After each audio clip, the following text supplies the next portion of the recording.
Bir daha hər birinizi xoş gördük, əziz tarix sevənlər, necəsiz? İnşallah ki, hər işiniz qaydasındadır. Bugün yeni bir mövzunun izahını verəcəyik sizə, sizin istəklərinizi nəzərə alaraq. Deməli, Yunanistan mövzusunun izahını verəcəyik. Allah qoysa Yunanistanın arxasıca Roma dərsində izahını verməyi düşünürük. Yunanistan dövləti, bəli, qədim dünyanın ən öndə gedən dövlətlərindən biri olan bu Yunanistan harada yerləşir? Yunanistan əlbəttə ki, Avropa xəritəsində, Avropanın cənubunda yerləşir. Harada? Deməli, Balkan yarımadasında. Yunanistan Balkan yarımadasının cənubunda yerləşir və 3 hissədən ibarətdir. Təbiət özü Yunanistanı 3 hissəyə bölüb. Şimali Yunanistan, Orta Yunanistan və Cənubi Yunanistana. Şimali Yunanistan, Orta Yunanistandan Fermopil, Fermopil keçidi ayırır. Cənubi Yunanistanla Şimali Yunanistanda Korniv keçidi bir-birinə birləşdirir. Cənubi Yunanistanı həm də deyirlər Peloponnes. Bəli, deməli biz lövhədə inşallah ki, xəritəmizi yerləşdirəcəyik. Xəritədən deməli Avropa xəritəsini, həm Yunanistanı, həm deməli Romanı, Alpenin, Balkan yarımadasını hamısını sizə göstərəcəyik. Çünki xəritələri bilmək çox vacibdir. Avropada ilk sivilizasiya, ilk dövlət nə Yunanistanda, nə İtaliyada yaranır. Avropada ilk sivilizasiya Aralıq dənizində yerləşən Krit adasında yaranır. Krit adasında deməli eradan əvvəl 3-cü minilliyin birinci yarısında Krit mədəniyyəti formalaşır. 3-cü minilliyin birinci yarısı Azərbaycanda da yadınızdadırsa Arratda dövləti yaranmışdır. Eyni ildə Azərbaycanda Arratda dövləti yarandığı vaxt Avropada ilk sivilizasiya Krit mədəniyyəti meydana gəlir. Hər ikisinin ortaq cəhəti odur ki, hər ikisi şərq mədəniyyətinin təsirindən yaranıb. Kritlilər deməli bilirik ki, adada yerləşirlər Krit adasında və Krit adasında gəmiçilik inkişaf edib və onların çox gözəl gəmi düzəldənləri var idi, gözəl limanları var idi, çox yaxşı dənizçilər idi. Həmin o Kritlilər şərq ölkələri ilə ticarət edirdilər. Şərq ölkələrindən onlar Misirlə, Şumer, Babil şəhər dövlətləri ilə sıx əlaqələr olduğu üçün Krit mədəniyyəti məhz həmin o şərq mədəniyyətinin təsirindən yaranacaq. Kritlilər gözəl saraylar tikməyi bacarırdılar. Kritllərin Knos sarayı bunların içərisində ən görkəmlisidir. Kritlilər gözəl saraylarını gözəl freskalarla bəzəyirlər. Bəs nədir freska? Freska ancaq biz Krit mədəniyyətində görürük. Freska divarda xam mala üzərində, yəni divarın üzərinə yaş olduğu vaxtda gözəl rəsmlər çəkirdilər, sonra onu rəngləyirdilər. Gözəl freskalar çəkməyi bacarırdılar. Eyni zamanda dedik ki, özlərinə məxsus yazıları var idi. Özlərinə məxsus yazısı var idi Krit mədəniyyətinin. Lakin Krit mədəniyyəti elə də uzun ömürlü olmadı. Krit adasının yaxınlığında bir vulkan püskürməsi baş verdi və təbii fəlakət nəticəsində Krit mədəniyyəti məhv oldu. 2-ci minilliyin deməli ortalarında. 3-cü minilliyin birinci yarısından 2-ci minilliyin ortalarına qədər mövcud olan Krit mədəniyyəti məhv oldu. Amma Krit mədəniyyətini də mənimsəyən Axeylər var idi. Axeylər kimdir? Axeylər Yunanistanın cənubunda yaşayan tayfa idi. Onlar yeni bir mədəniyyəti yaradacaqlar, Mikena mədəniyyətini. Deməli, 2-ci minilliyin ortalarından 2-ci minilliyin sonuna qədər olacaq Mikena mədəniyyəti. Mikena mədəniyyəti dedik ki, Axey tayfaları Mikenanın yerli əhalisi idi, qədim tayfa idi. Axeylər nə edirdi? Axeylərin də deməli Krit mədəniyyəti ilə sıx əlaqəsi olmuşdu və Krit mədəniyyətinin təsirindən Axeylər özləri yeni bir mədəniyyət formalaşdırmışlar. Bu Axeylərin özləri də nə edirdi Mikena mədəniyyətində? Onlar da gözəl saraylar tikməyi bacarırdılar, oxşar cəhətləridir. Onların da özünə məxsus yazıları var idi. Eyni zamanda deməli onların yüksək yuxarı təpələr üzərində deməli akropollar tikirdilər ki, həmin akropolda adlı sanlı insanlar yaşayırdı. Həmin o adlı sanlı insanlar öləndə isə onları sərdabələrdə, yaxınlıqdakı qayalıq sərdabələrdə deməli dəfn edirdilər və üzlərinə qızıldan maska qoyurdular. Və bilirik ki, yazısı olan başqa xalqlar da var. Biz gördük ki, həm Mikena mədəniyyətində, həm də Krit mədəniyyətinin özünə məxsus yazısı var. Başqa hansı ölkədə, hansı qədim sivilizasiyada yazısı var idi? Bunları da yadınıza salsaq yaxşı olar. Bəli, Harappanın özünə məxsus yazısı var idi. Yadınızdadırsa, deməli, Harappa Hindistanda qədim şəhərlər idi. Mohenjo-daro və Harappa. Harappanın özünə məxsus yazısı var. Eyni zamanda biz dedik ki, Şumerlərin özünə məxsus yazısı var və s. Bu siyahını özü istədiyiniz qədər uzada bilərsiniz. Dedik ki, Akropol var idi, yuxarı şəhər. Eyni zamanda deməli, öz saraylarını deməli, iri qayalardan istifadə edərək akropollarını tikər zaman iri qaya daşlarını üst-üstə qoyaraq tikdiklərinə görə Yunanlılar da düşünürdülər ki, deməli, bu tikilləri yalnız təpəgözlər tikə bilər. Yəni, təpəgözvari qurğular tikililər. Harada oldu? Təpəgözvari qurğular oldu Mikena mədəniyyətində. Bizim yadımıza düşə bilər Mikena mədəniyyətindən başqa da harada biz təpəgöz tikillərinə rast gəlirik. Bəli, Azərbaycanda yadınızdadırsa, son Tunc dövründə biz buna siklopik tikillər deyirik. Azərbaycanda bir çox sikloplar var idi. Belə, deməli, hər iki mədəniyyət süquta uğrayır. Mikena mədəniyyətini bəs kimlər süquta uğradacaq? Yunanistanın şimalından, yəni Avropa şimalından gələn Dori tayfaları. Dorilər kimlər idi? Əvvəl şimalda yaşayan tayfalar idi, gerdə qalmış tayfalar idi. Lakin hava, iqlim dəyişikliyindən onlar yerlərini dəyişirlər. Biz İran dərsində, eyni zamanda Hindistan dərsində keçmişdik. Arilər və Dorilər. Arilər, Dorilər deməli Avropanın şimalında yaşayan tayfalar idi. Eradan əvvəl 2-ci minillikdə onlar iqlim dəyişikliyinə, soyuqlara görə öz yerlərini dəyişirlər. Arilər bilirsiniz ki, şərqə doğru hərəkət edir. Arilər gedilər İrana, İrandan sonra bir hissəsi daha uzaq yol qət edir, Hindistana gedir. Dorilər isə düz dirək aşağı düşürlər, yəni Avropanın cənubuna, Balkan yarımadasına gəlirlər və burada 2-ci minilliyin sonunda Mikena mədəniyyətinə son qoyurlar. Mikena mədəniyyəti də süquta uğradı eradan əvvəl 2-ci minilliyin sonunda. Həmin o Dori tayfaları sonra Cənubi Yunanistanda demək, öz mədəniyyətlərini, öz dövlətlərini yaradacaqlar. Sparta dövləti olacaq. Biz indi onun haqqında ətraflı danışacağıq. Gəldik 8-ci əsrə. 8-ci əsrdə deməli Afina və Sparta şəhər dövlətlərinə çevrildi. Afina şəhər dövləti eyni zamanda Sparta şəhər dövlətləri yarandı. Bunların bir-birindən fərqi oldu ki, Sparta bayaq dedi ki, Dorilərin varisləridir. Spartalıların yaratdıqları dövlət hərbi dövlət olacaq. Afina isə deməli Afinada ümumiyyətlə o vaxtı Yunan şəhər dövlətlərinin çoxunun Akropol olurdu. Akropol bilirsə yuxarı şəhər deməkdir. Akropolu var idi Afinanın da və Afinanın əhalisi iki hissəyə bölünürdü. Akropolda yaşayan varlılar, yəni aristokratlar, yaxşıların hakimiyyəti və eyni zamanda deyir ki, Akropolların aşağı hissələrində, deməli, kənarlarında yaşayırdı sadə əhali, azad əhali, sənətkarlar, tacirlər, əkincilər. Həmin o azad əhali isə adlanırdı demoslar. Demoslar azad əhalidir. Qulların demosa deməli qarışacağı yoxdur. Qullar demosa aid deyil.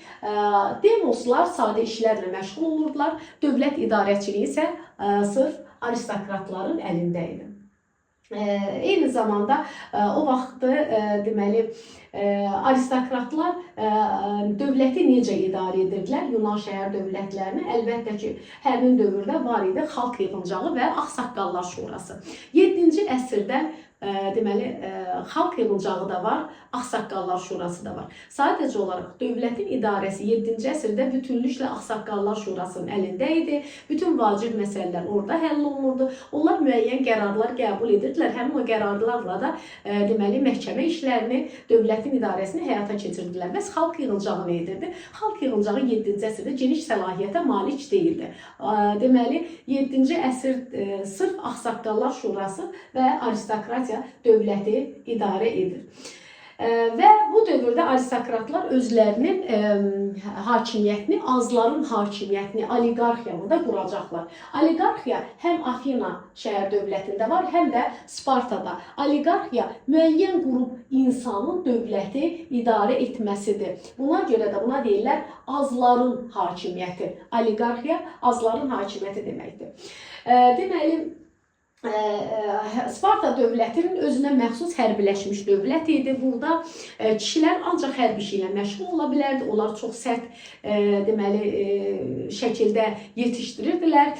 Spartalılar əkinçiliklə, digər işlərlə məşğul olması qadağan idi. Və deyə bilərsiniz, bəs bunlar nə yeyirlər, nə içirlər? Əlbəttə ki, Spartalılar asılı etdikləri xalqları deməli onların ödədikləri vergilərin hesabına dolanırdılar və işğal etdiyi ərazilərdə bəzi insanları qula da çevirirdilər. Spartalılar Afinalılardan fərqli olaraq koloniyalar salmırlar. Onlar işğalçı müharibələrlə ərazilərini genişləndirirdilər. Həm də çox sərt intizamlı dövlət yaratmışlar. Dövlətlərinin nizamı pozulmasın deyə onların müəyyən qaydaları vardı ki, onların hərbi səfərlərdən başqa ölkədən xaricə çıxmaq da qadağan idi və ölkəyə kiminsə xaricdən gəlməsini də qadağan etmişlər. Eyni zamanda onlar döyüşkən xalq olduqlarına görə müəyyən incə sənətdir, musiqidir, fəlsəfədir. Bunları lazımsız sahə hesab edirlər və onlarla deməli məşğul olmaq bu sahələrlə qadağan idi. Bu oldu bizim Sparta dövlətimiz. Deməli, Sparta yerləşdi harda? Yunanistanın cənubunda. Yunanistanın cənubu adlanırdı Pelopones. Peloponesdə sonradan deməli dedik ki, o vaxtı şəhər dövlətləri var idi. Cənubda deməli Şimali Yunanistanda elə bir şəhər dövlətinin adını çəkmirik. Biz dedik Yunanistan 3 hissədən ibarətdir. Orta Yunanistanda Attika vilayəti var ki, həmin o vilayətdə Afina dövləti yerləşirdi. Cənubi Yunanistanda isə dedik ki, Peloponesdə isə Sparta dövləti yaranmışdı. Gəldik çıxdıq koloniyalara. Koloniyalar deməli eradan əvvəl 8-ci əsrdən 6-cı əsrə qədər koloniyalar yaranacaq. Koloniyaları Yunanlılar yaradacaq.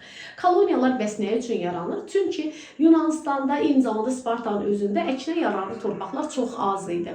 Ona görə də deməli əhali deməli əkinə yararlı torpaqlar axtarmaq, eyni zamanda vergilərdən, bu yükün ağırlığından canını qurtarmaq üçün kasıb əhali daha çox deməli ticarət zamanı gördükləri münbit ərazilərdə gedib yeni yaşayış məskənləri salırdılar.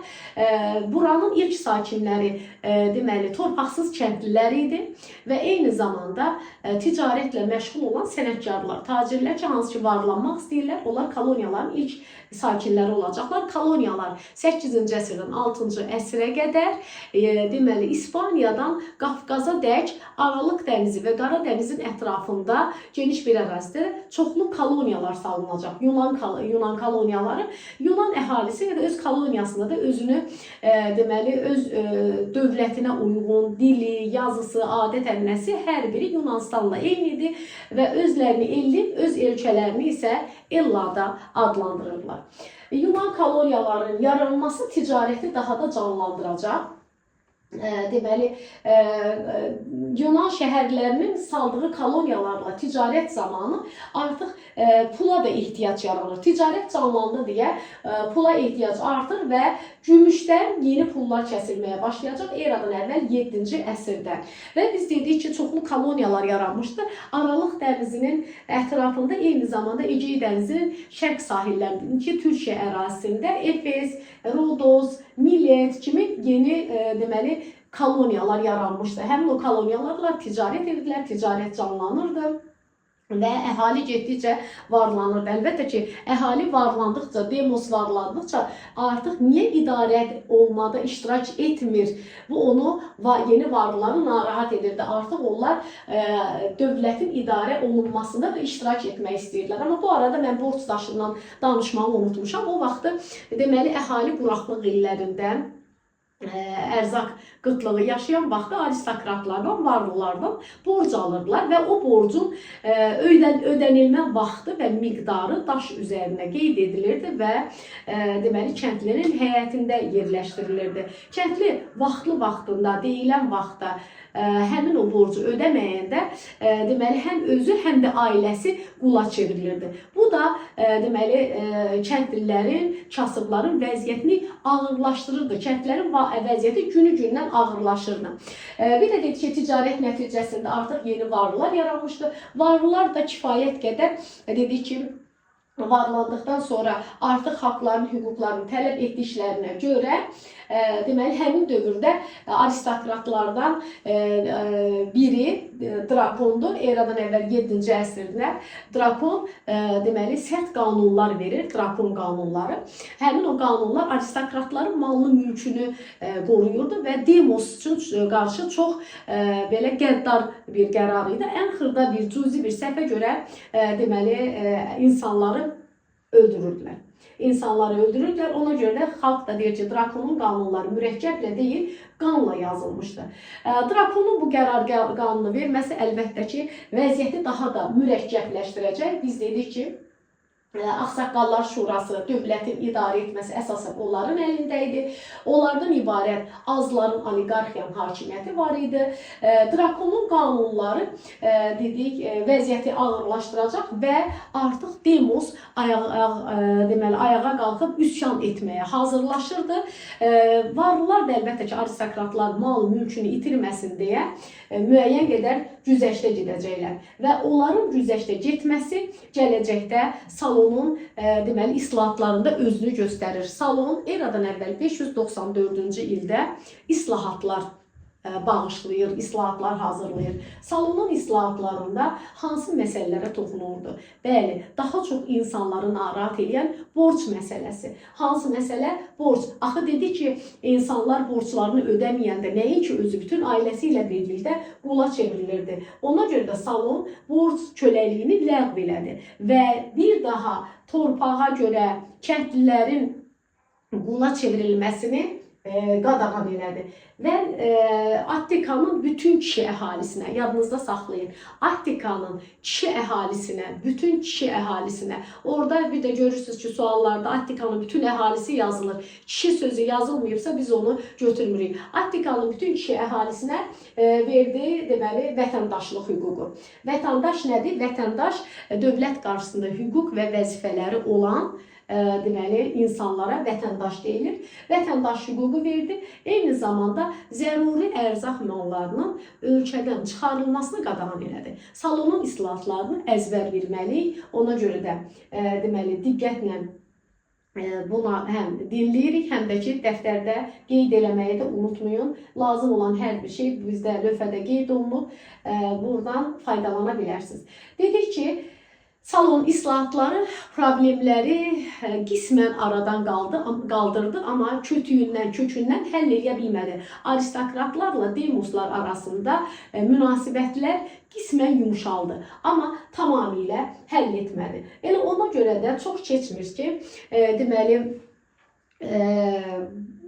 bir qrup insan artıq hakimiyyəti belə deyək də, hakimiyyətdəki boşluqdan istifadə edərək tiraniya yaradırlar. Tiraniya yaranıb 6-cı əsrdə. 6-cı əsrin sonunda isə tiraniyaya son qoyulacaq. Tiraniya yəni hakimiyyəti ələ keçirmiş bir şəxs və ya bir qrup insandır ki, onlar istədiyi kimi dövləti idarə edirlər. Lakin tiraniya üsulu Yunan mədəniyyətinə, Yunan əhalisi üçün zidd idi. Çünki onlar bilir ki, seçkili orqanlar vasitəsilə dövləti idarə edirdilər. Ona görə də tiraniyaya qarşı eradan əvvəl deməli 6-cı əsrin sonlarında üsyan baş verəcək. Üsyan nəticəsində demoslar da fəal iştirak edirlər, tiran devrilir. Tiran devrilərindən sonra isə artıq demosların və xalq yığıncağının mövqeyi deməli möhkəmlənir. Biz bilirik ki, 7-ci əsrdə yadınızda da dedik ki, Ağsaqqallar Şurası olan deməli aristokratiya var idi ki, həmin o aristokratiya dövləti demək olar ki, əsas qanunlarını hazırlayırdı, idarə etmə aristokratların əlində idi. Lakin tiraniya devirlərindən sonra artıq hakimiyyət daha çox xalq yığıncağının əlində cəmləşdi. Xalq yığıncağının səlahiyyəti genişləndi, artıq xalq yığıncağı strateq vəzifəsini seçirdi. Strateq deməli müharibə zamanı donanmaya və orduya rəhbərlik edirdi. Bu da oldu 5-ci əsrin sonu. 6-cı əsrin sonu nəhlə şeytan. 6-cı əsrin əvvəli Salon islahatlarıdır. 6-cı əsrin sonu həm tiraniyaya son qoyulmasıdır, həm də strateji vəzifəsinin seçilməsidir. Sonra bizdə burada nə qalır? Deməli, biz bilirik ki, artıq koloniyalar geniş əraziləri əhatə edirdi. Belə bir dövrdə Şərqdə güclü bir dövlət yaranıb. Güclü bir dövlət var idi daha doğrusu. Bu Əhəmənilər dövləti idi. Əhəmənilər dövləti bilirik ki, 6-cı əsrin ortalarında yaranmışdı 550-ci ildə. Artıq 1-ci Daranın dövründə Əhəməni dövləti kifayət qədər güclənmişdi. Əhəməni dövləti deməli bəzi Yunan koloniyalarını özünə birləşdirmişdi. Həmin o Yunan koloniyalarında isə üsyan baş verir. Üsyana Yunanistan dəstək verdiyinə görə 1-ci Dara Yunanları cəzalandırmaq məqsədi Yunanistana yürüş edəcək və Yunan-İran müharibəsi başlayacaq. Eradan əvvəl 500-cü ildən Yunan-İran müharibəsi başlayır və eradan əvvəl 449-cu ilə qədər davam edir. Yunanlardan deməli yürüşlərini biz bəzi döyüşlər var ki, onları da mütləq yadımızda saxlamalıyıq. İlk döyüşləri olur Marafon döyüşü. Marafon döyüşü eradan əvvəl 490-cı ildə baş veribdir. Marafon döyüşündə deməli 1-ci Daranın özü rəhbərlik eləyirdi yürüşə və İranlılar böyük bir ordu ilə gəlmişlər. Yunanlılar da qalib gələcəyinə elə inanmırdılar. Ancaq döyüşdə Yunanlar qalib gəlir və İranlıları məğlub eləyirlər. Bu döyüşdən sonra deyir, döyüşçülərdən biri o qədər sevinclə qaçıb bu xəbəri xalqına çatdırır və 42 kilometr qaçdıqdan sonra isə vəfat edir. Ona görə də Marafon yürüşləri, Marafon qaçışı da məhz elə Marafon döyüşü ilə adı ilə bağlıdır. Bundan da görsənir ki, Yunanlar bu döyüşdə qələbə qazandılar. Lakin Yunanların bu qələbəsi əlbəttə ki, İranlarda 1-ci Dara məğlub olmuşdu. Onun oğlu Kserix atasının qisasını almaq üçün 480-ci ildə növbəti dəfə Yunanistana yürüş edir. Fermopil döyüşü baş verir. Fermopil döyüşündə deməli Yunan ordusuna deməli Leonid rəhbərlik edirdi. Leonid Spartalıların rəhbəri idi və qeyri-bərabər döyüşdə əlbəttə ki, Spartalılar məğlub olurlar. Fermopil keçidindən keçən deməli İran ordusu gəlir Orta Yunanistanı alır və Afina şəhərini dağıdırlar. Afina şəhəri işğal olunur. Bundan sonra isə 480-ci ildə növbəti döyüş Salamin dəniz döyüşü baş verir. Salamin dəniz döyüşüdür. Bir neçə dəniz döyüşləri yadımıza sala bilərik. Salamin dəniz döyüşündə isə bu dəfə deyir ki, İranlıların gəmiləri həddindən artıq çox idi və çox böyük iri donanması var idi. Gəmiləri də çox iri idi. Lakin Yunan gəmiləri kiçik, az idi, amma kiçik idi, daha çevik idi, triyeralar var idi, xırda gəmiləri. Həmin o triyeralar daha cəld manevr edirdilər və yerləri də öz dənizlərini yaxşı tanıdıqlarına görə, harda qayalıq var, harda deməli qayalıqlar var, onları yaxşı bildiklərinə görə daha cəld hərəkət edib Yunan gəmilərini batıra bilirdilər. Ona görə Salamin dəniz döyüşündə Yunanlar qalib gələcək, İranlıları məğlub edirlər. Bundan sonra 479-cu ildə Plateya döyüşü var. Mən kənardan yazmışam. Ona görə ki, bu bəzən dərsliklərdən çıxarılır və bir il müddətdən sonra yenidən dərsliyə əlavə edilir. Ona görə də mən yenə də hər ehtimala qarşı Plateya döyüşündə burada qeyd eləmişəm. Eradan əvvəl 479-cu il Plateya döyüşündə deməli yenə də Yunanlar qalib gəlir və Yunanlarla İranlıların döyüşləri artıq dənizlərdə. Bundan sonra dənizdə daha 30 il davam eləyəcək Yunan-İran müharibəsi. Deməli bu müharibədə hərəkatı idarə eləmək üçün Yunanların İranlara qalib gəlməsi üçün bir Yunan deməli Afina dəniz ittifaqı yaranır. Deməli və Yunanistan bütün şəhər dövlətləri, eyni zamanda Sparta və digərləri burada təmsil olunurdular. Həmin o Afina dəniz ittifaqında deməli yaranması müharibənin qələbə çalmasına da müəyyən təsir göstərdi. 30 ildə dənizdə müharibə davam etdikdən sonra Yunanların qələbəsi ilə başa çatır.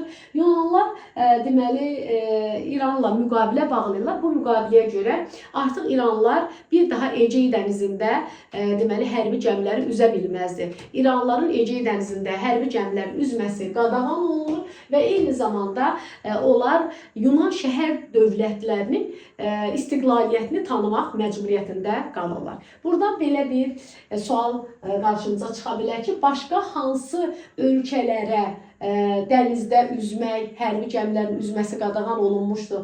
Bir xatırlayıb yadınıza sala bilərsiniz. Məsələn, deyə bilərik,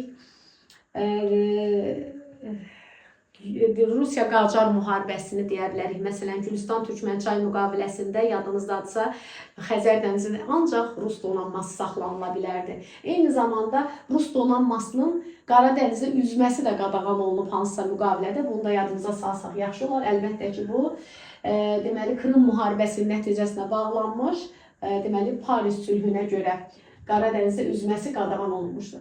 Bəli, Yunanistandan davam edirik. Dedik ki, Yunanistanda hakimiyyət, deməli, uğrunda mübarizə Yunan-İran müharibəsindən sonra Yunan-İran müharibəsində dedik ki, hakimiyyət daha çox aristokratların əlində idi. Demos, yəni kasıb əhali Yunan-İran müharibəsində çox səylə, ürəklə vuruşduqlarına görə əlbəttə ki, onların mövqeyi biraz möhkəmlənir və onlar dövlətdə idarə olunmaq istəmələri Perikli müəyyən dəyişikliklər etməyə gətirib çıxartdı. Biz bildik ki, 6-cı əsr sonundan strateq vəzifəsi var. Amma ən məşhur strateg kimdir? Periklidir. Perikl eradan əvvəl 443-428-ci ildə hakimiyyətdə olacaq. Yəni Yunan-İran müharibəsindən sonra Perikl hakimiyyətdə olur və onun dövrü quldarlıq demokratiyasının çiçəklənmə dövrüdür. Nə üçün bunu deyirik? Çünki Perikl Salonun etmədiyi bəzi yenilikləri eləyəcək. Xalqa müəyyən güzəştlər edir və kasıb əhaliyə deməli vəzifəyə seçilmək hüququ verir. Salonun deməli islahatlarının içərisində Salon dedi ki, xalqın müəyyən qədər borcunu ləğv eləmişdi, həyatında onu yenidən qula çevrilməsini qadağan eləmişdi. Amma Salon əhaliyə, xalqa deməli vəzifəyə seçilmək hüququ verməmişdi. Bütün əhali xalq yığıncağında iştirak edə bilərdi. Xalq yığıncağına seçilməkdə heç bir deməli məhdudiyyət qoyulmamışdı, əmlak fərqi qoyulmamışdı. Amma deməli vəzifəyə seçilməkdə, Salonun islahatlarında vəzifəyə seçilən insanların mütləq əmlakı olmalıydı. Əmlakı olmayanlar vəzifəyə seçilə bilməzdi. Perikl isə nə idi? Perikl Salondan fərqli olaraq kasıb əhaliyə vəzifəyə seçilməyə icazə verdi və onlar vəzifəyə seçiləndə həm də maaşla müavinət də əldə edirdilər. Eyni zamanda Perikl dedi ki, müharibədə iştirak edənlərin ailələrinə, eyni zamanda əlillərə, qocalara üçün humanist qanunlar qəbul etdilər, pul yardımları elədilər, onlara taxıl payladılar. Eyni zamanda dedi ki, Periklin dövründə əhalinin vəziyyəti yaxşılaşdığına görə biz bu dövrü adlandırdıq quldarlıq demokratiyasının çiçəklərinə dövrü. Ancaq Periklində bir səhv olacaq. Bu səhv nə olacaq? Demək, Perikli xalqı o qədər çox sevir ki, 15 il davamlı olaraq onu strateg seçilə bilir ki, strateg ildə bir dəfə seçilirdi. 15 il davamlı olaraq strateg seçilir. Lakin onun dövründə deməli 431-404-cü illəri əhatə edən Yunan-İran müharibəsi baş verəcək. Nə üçün Yunan-İran Yunan şəhər dövlətlərinin müharibəsi baş verəcək? Yunan şəhər dövlətləri bilirik ki, çoxlu Yunan şəhər dövlətləri var idi. Amma Sparta ilə Afina bilirik ki, onların içərisində ən güclüsü idi.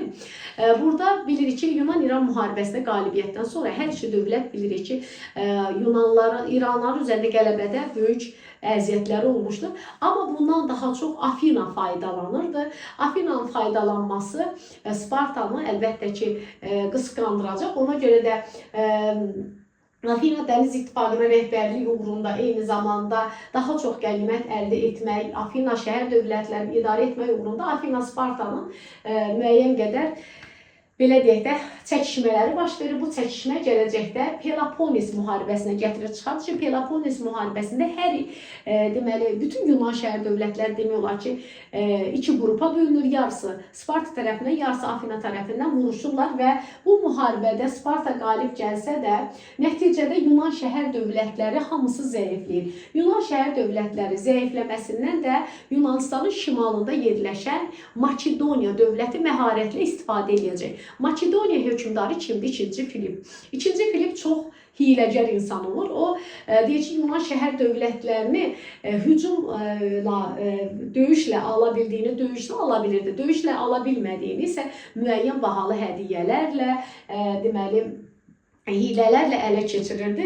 Əvvəl kitablarda onun belə bir sözü vardı. Deyirdi, bir eşək yüklü, bir qızıl yüklü eşək mənə bir şəhəri almağa kifayət edir. Çünki o qızılı paylayırdı şəhəri müdafiə edənlərə və s.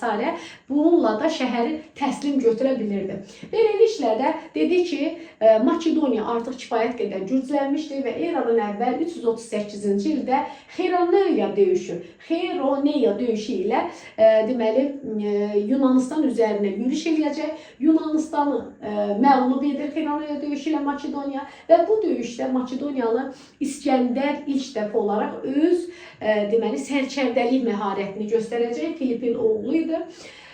Deməli, İskəndər deyir ki, atası hər döyüşüdə qələbə qazananda çox kədərlənirmiş. Deyirmiş, atam bütün dünyanı işğal edəcək. Mənə bir yer qalmayacaq işğal etməyə. Amma onun atasının ömrü o qədər də uzun olmur. Sui-qəsd nəticəsində Filip həyatını itirir və ondan sonra 336-323-cü illər Makedoniya dövlətinin idarə etməyə başlayır. Makedoniyalı İskəndər. Makedoniya İskəndər çox gənc idi, amma çox iddialı idi. İskəndər deyir ki, mən şərqin ən böyük imperiyası Əhəməniləri diz çöktürəcəm. Və o vaxtda onun ətrafındaşlarına məsləhət verirlər ki, o çox qədim bir imperiyadır, sən çox gəncsən. Amma buna baxmayaraq İskəndər öz fikrindən yayınmır və Makedoniya İskəndər Əhəmənilər üzərinə 434-cü ildə ilk yürüşünü edəcək. 434-cü il deməli, tarixdə əvvəl bu döyüşlərin adı var idi, illəri ilə bərabər. Mən yenə hər ehtimal qeyd eləmişəm burada, qeyd 434, 433 və 431. 3 böyük döyüş baş verir. İndiki Mesopotamiyada və Kiçik Asiyada olan döyüşlərdir. Qranik, İs və Qavqamel döyüşündə hər 3 döyüşdə deməli, İskəndər Əhəmənilər üzərində böyük qələbə qazanır. Bəs bu dövrdə Əhəmənilərin hökmdarı kim idi? Birinci Dara. Üçüncü Dara nəhləcək. Birinci Dara yadınızdadırsa, birinci Dara hardan xatırlayırıq? Yunan-İran müharibəsində birinci Dara Yunanistana hücum etmişdi və Marafon döyüşündə məğlub olmuşdu. Birinci Dara həm də Hindistana da yürüş edib, Hindistanın deməli, Əhəmənilər dövlətinə birləşdirib, Darik adlı pul kəsdiribdir. Belə, deməli, 3-cü Dara isə İskəndərlə döyüşdə məğlub olur. Sonuncu döyüş Qavqamel döyüşündə yadınızdadırsa Dara, 3-cü Dara tərəfindən Azərbaycan deməli, tayfaları da iştirak etməsinə baxmayaraq, eyni zamanda Atropatın da iştirak etməsinə baxmayaraq, deməli, 3-cü Daranın qorxaqlığı nəticəsində bu döyüşdə Əhəmənilər məğlub olur. Əhəmənilər məğlub olandan sonra deməli, İskəndər öz yürüşlərini davam etdirir. Hətta Hindistana qədər gedir, çıxır, böyük bir deməli, əraziləri əhatə edən imperiyanı yaradır Makedoniyalı İskəndər. Makedoniyalı İskəndərin deməli, Misri də işğal edir. Deməli, 434-cü ildə Qranik döyüşündə Əhəməniləri məğlub edir. 433-cü ildə İsdə ikinci dəfə məğlub edir. Üçüncü bu arada 432-ci ildə deməli, İskəndər deməli, 400 deyil, nəhlək şeytana, bunu niyə 400 yazmışıq? Bu hamısı 300-dən olan hadisələrdir. 333, biz dedik, İskəndər hakimiyyət illəri 300, deməli, 36, 300, deməli, 336, 323-dür. Bunlar da hamısı, deməli, bizdə 333, 331 döyüşlər, deməli, İskəndərin dövründə baş vermiş döyüşlərdir. İskəndər bu döyüşlərdə qalib gəlir. Arada hələ 332-ci ildə Qavqamel döyüşünə qədər, deməli, gedib Misri də işğal edir və Misri deməli, birləşdirir öz ərazisinə. Misri işğal edən başqa dövlətləri də yada sala bilərik. Daha hansı dövlətlər Misri işğal eləmişdir? Məsələn, deməli, Daranın ümumiyyətlə Əhəməni dövləti, Daradan əvvəl, hətta 1-ci Daradan əvvəl yadımızdadır, Kambiz var idi, Əhəməni hökmdarı. Kambiz Misiri 525-ci il Perusiya döyüşü ilə işğal eləmişdi. Dedi ki, İskəndər deməli, Misiri də aldı, eyni zamanda 327-ci ildə Hindistanı gedib işğal elədi. Yadınızda Azərbaycan tarixindən də yadımıza salsaq, İskəndərin Azərbaycanda Atropatı yeganə satrap idi ki, hakimiyyətdə saxlamışdı. O Hindistan'da olan çünkü üsyan var idi, o üsyanı yatırdığına göre. Ama Hindistan'ı tam işğal eləmək İskəndərə müəssər olmur. Çünki İskəndərin ordusu böyük bir yol qət eləmişdi, çox yorulmuşdu. Eyni zamanda yerli əhali güclü müqavimət göstərirdi. Ona görə də deməli İskəndər Hindistanın şimal-qərb torpaqlarını işğal etdikdən sonra yürüşünü dayandırır və orada da yoluxucu xəstəlik yoluxaraq gənc yaşında İskəndər vəfat edib 323-cü ildə böyük bir imperiya yaratmışdı və imperiyaların çoxunda, yəni İskəndər deməli ərazi sərhəddi deməli Balkan yarımadasından Misir və Hindistana qədər uzanan böyük bir ərazini əhatə edirdi. İşğal etdiyi ərazilərdə öz adına çoxlu şəhərlər, İskəndəriyyə adlı şəhərlər saldırmışdı. Bunlardan ən məşhuru deməli Misirdə yerləşir İskəndəriyyə. Amma deməli dövlətinin imperiyasının paytaxtı İskəndəriyyə olmur. İmperiyasının paytaxtını Babil şəhəri seçir. Çünki Babil o dövrün ən gözəl şəhərlərindən biridir. İskəndərin əlbəttə ki varisi olmadığına görə onun sərkərdələri onun yaratdığı böyük imperiyanı öz aralarında 3 yerə böldülər. Misir, Suriya və Makedoniya deməli dövlətlərinə bölündü ki, növbəti dərslərdə biz Suriya dərsilə də, yəni Suriyanın ikinci adı Seleviklərdir. Roma Selevik müharibələrində və digər də Suriya adı ilə də qarşılaşacağıq. Deməli, Yunanistan dövlətini çalışdıqca geniş şəkildə sizə izah ilə Yunan deməli Makedoniyadan Yunanlar asılı olduqdan sonra deməli Yunanlar öz istiqlaliyyətini itirmişdi. Deməli Makedoniya dövlətinin tabeliyində keçmişdi. Amma Yunanistanın həm də bilir ki, çox zəngin mədəniyyəti var. Bilir ki, Yunanlar ilk əvvəllər yəni çox tanrılı dinə sitayiş edirdilər. Hətta deməli Yunanlarda olduğu kimi yadınızdadır. Biz Albaniya dərsini keçəndə deyirdik ki, Albanlar da Yunanlar kimi Helios, Selena, Zevsə sitayiş edirdilər. Bunlarda çox tanrılıq idi, çox tanrılı din idi. Baş tanrıları Zevs idi, Poseidon dəniz allahı idi, Aid ölüm allahı idi. Çoxlu tanrıları var idi. Lakin bu tanrılardan Dionisin şərəfinə, həmişə onlar ümumiyyətlə Allahlarının şərəfinə belə deyək bayramlar keçirirdilər. Düşünürdülər ki, Allahlar Olimp dağında yaşayır. Ona görə də deməli həmin o ərazilərdə teatrlar, yəni göstərişlər göstərirdilər, səhnəciklər qururdular və bununla da deməli Dionisin şərəfinə yarandı teatr. Eradan əvvəl 5-ci əsrdə teatrın vətəni hara oldu? Yunanistan oldu. Teatrda tragediyalar oynanılırdı. İlk tragediyanı da Esxil yazmışdı.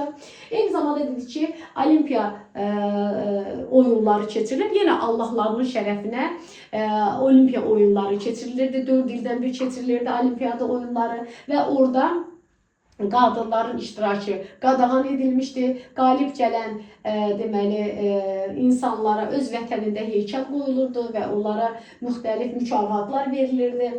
Olimpiya oyunlarından həm də bilirik ki, Yunan təqvimi başlayır. Yunan təqvimi eradan əvvəl 776-dan başlayır. 776 Yunanlarda həm də təqvimin başlanması eyni zamanda Olimpiyanın ilidir. Teatrın yaranmasından danışdıq ki, 5-ci əsrin sonunda artıq teatr yaranmışdı, teatr var idi. Tragediyalar, komediyalar səhnələşdirilirdi. Eyni zamanda Yunanlar əlifba yaratmışlar. Əlifba yaradan xalqlardan hesab olunur Yunanlar. Yunanların dedik ki, gözəl məbədlər, tağlar, saraylar və s. tikirdilər. Onların ən möhtəşəm məbədləri Parfemon məbədi idi ki, Parfemon məbədinin də incisi sayılırdı. Deməli, Fidi'nin hazırladığı İlahi Afina heykeli var idi ki, həmin o İlahi Afina Parfenon məbədinin incisi sayılırdı. Eyni zamanda elm mərkəzi idi. Biz dedik ki, 7-ci əsrdən, eradan əvvəl 7-ci əsrdə Milet Yunan elminin mərkəzi idi. Lakin sonradan Yunan-İran müharibələrində və s. Afina şəhəri artıq kifayət qədər varlanır, genişlənir. Ondan sonra 5-ci əsrdə Yunan elminin mərkəzi keçir Afina şəhərinə. Eyni zamanda burada məktəblər var idi, uşaqları burada təhsil alırdı. Onun haqqında kifayət qədər kitabımızda yazılıbdır, onları oxuyarıq. Eyni zamanda burada dedik ki, görkəmli şəxsiyyətlər yaşayıb ki, mütəfəkkirlər yaşayıb ki, məsələn, Demokrit deyirdi ki, cisimlərin kiçik zərrəciklərdən ibarət olduğu fikrini Demokrit irəli sürmüşdü. Tarixçi Herodot eradan əvvəl 5-ci əsrdə məsələn Yunanistanda yaşamışdı və tarix elminin əsasını qoymuşdu. Eyni zamanda Aristotel bu dövrdə yaşayıb. Həm də ki, biz bilirik ki, Aristotel kimdir? Aristotel Makedoniyalı İskəndərin müəllimidir və Makedoniyalı İskəndər deyir ki, mən dünyaya gəldiyimə görə atama borcluyamsa Filipə, dünyada yəni yaxşı yaşadığıma görə, dünyanı dərk etdiyim görə öz müəllimim Aristotelə borcluyam. Eyni zamanda bu dövrdə Hippokrat da yaşayıb. Hippokrat bilirsiniz ki, həkim idi və Hippokrat andı məsələ bu dövrdən deməli qalmışdır, bu dövrə məxsusdur. Yunan mədəniyyətindən də bu qədər çalışdıq ki, Yunanistan dərsini sizə ətraflı izah eləyək. Yunanistan dərsi vacib dərslərdən biridir. Diqqətlə oxusaz, qəbulda artıq bir bal öndəsiz, bir xal öndəsiz, bir sual öndəsiz. Bugünlük bu qədər. Sağ olun. Növbəti dərsdə görüşənədək.